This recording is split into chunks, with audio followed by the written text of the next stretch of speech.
দামোহদা উপজেলার ফকিরপাড়া গ্রামে পূর্ব শত্রুতার জেরে একজনকে কুপিয়ে রক্তাক্ত জখমের ঘটনা ঘটেছে। আহত ব্যক্তি হলেন ফকিরপাড়া গ্রামের খোকনের ছেলে আশরাফুল আশা। 22 তারিখ শুক্রবার রাত 10টার দিকে তাকে কুপিয়ে ধান খেতে ফেলে দেওয়া হয়। স্থানীয় প্রত্যক্ষদর্শী ও গ্রামবাসীর তথ্যে জানা যায়, কয়েকদিন আগে আশার সাথে একই গ্রামের আজিজুলের ছেলে জাহাঙ্গীরের মধ্যে মারামারি হয়। তার জের ধরে শুক্রবার জাহাঙ্গীর আশাকে দোকানে দেখতে পেয়ে রাগান্বিত হয়ে কুপিয়ে ধান খেতে ফেলে দেন।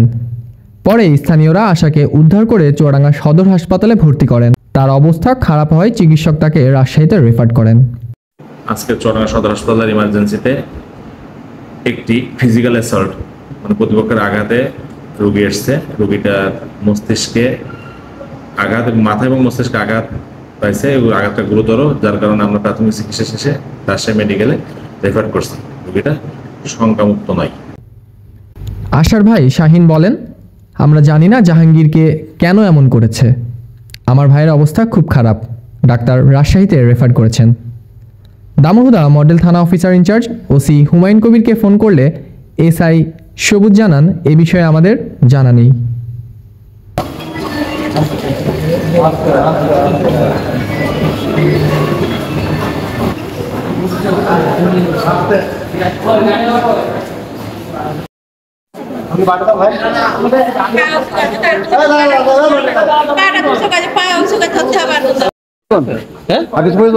না এখানে আর কিছু প্রয়োজন